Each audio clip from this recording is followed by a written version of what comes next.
Day 3. Welcome to Shake, all the students.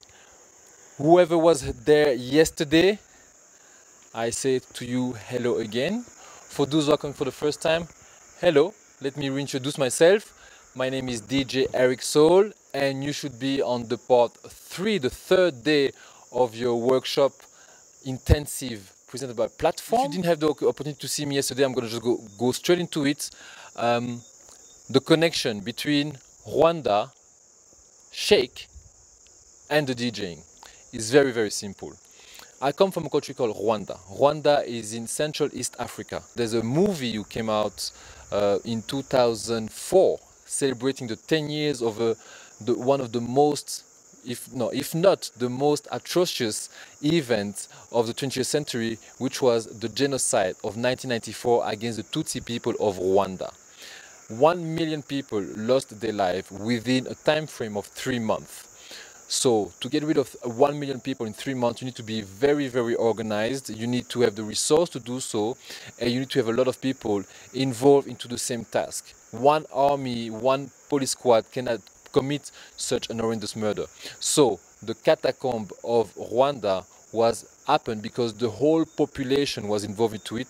The government at the time was involved into it, and the government of any country in Africa, they have friends into the international community. So up to today, 18 years later, we're still wondering who are the responsible. Not only the people who were holding the machete, but the people in the higher power who knew about what was going on. So 1994, I was 23 years old. 23 years old, watching the news of seeing your countrymen being slaughtered live on TV and being described as an ethnic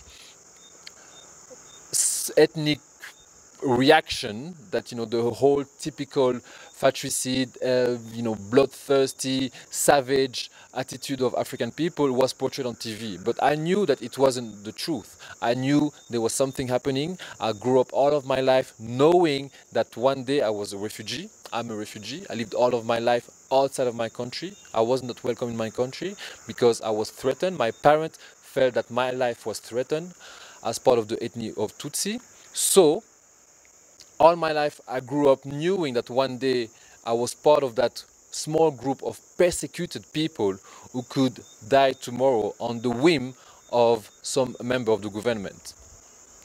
So seeing that on TV really affected me deeply, and I've been ever since always been trying to highlight the condition of my country and allow me to look into other things happening all over the world and what was truth through the media, what was the truth, what was a lie, what was a manipulation. That's how I became aware of my environment. Before that, I was just like any youth, thinking that, there's game, there's play, there's school, there's work, there's a salary, there's a house, there's 1.2 children, there's a dog, there's a car, there's a bank account. That's all it matters. At 23 years old, after the genocide, I realized there was more to the real story. It opened my mind.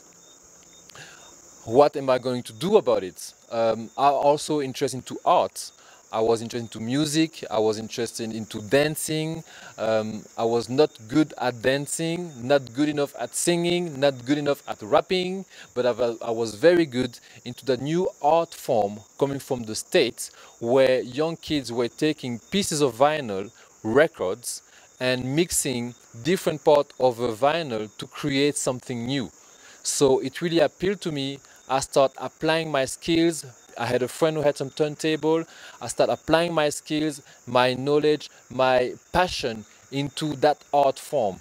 And I became somebody that was quite significant into this area, and that allowed me to move from Belgium, arrive in London, to build a name as a DJ and to play with some of the best DJ. But then beyond that, apart from the fun of being into a club, you still have in the back of your mind the purpose of your life. You want to have a purpose in life. It's very important to not just be on the rail of autopilot driving. You need to do something significant that pleases you. And me was about to raise awareness about my country, my origin, my culture. And through the medium of the DJing, I find a way to do so. And it allows me to mix with other people, other creative people who are into the same mindset. And together, we find a way to express ourselves and to express the situation of our communities, of point of interest that was interesting us, but that we could connect with other communities. Basically, I'm from Rwanda, but I could connect with people from Ghana. I could connect with people from Jamaica, from Grenada, from Guadeloupe, French Indies, from South Africa, from Senegal, from Congo, from Tunisia, from Iran, from Palestine, because as a young people, our medium of expression was young culture, youth culture. We express ourselves into the club, we express ourselves into a creative platform. We paint, we do poetry, we do creative writing, we do photography. Some of us want to make film. And the story that we want to tell, sometimes we can connect with each other, even though we can go beyond the geographical border of our difference to find something in common. And that's what the most exciting for me. And part of that idea was to create a collective of like-minded people, people who think more or less the same. And I created a movement called Afro Groove. Afro Groove is that little logo that you see on the Shake posters, on the Shake design done by Mr. Samurai. Afro Groove is my movement. Afro Groove is a platform of expression of Afro-orientated creativity. So we're coming together and we express our ideas in whatever way, whatever means is necessary. So this is what I do. And now I'm in Rwanda and I'm continuing to do that.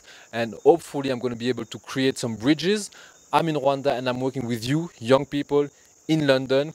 It's amazing. I feel so privileged. And I hope you're going to have today, again, another fantastic day full of inspiration and expand your mind.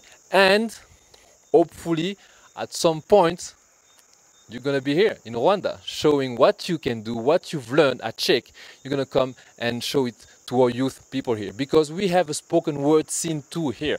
We have young people expressing themselves and they do amazing things you never seen before. I'm out. Have a fantastic day. Catch you later. Bye.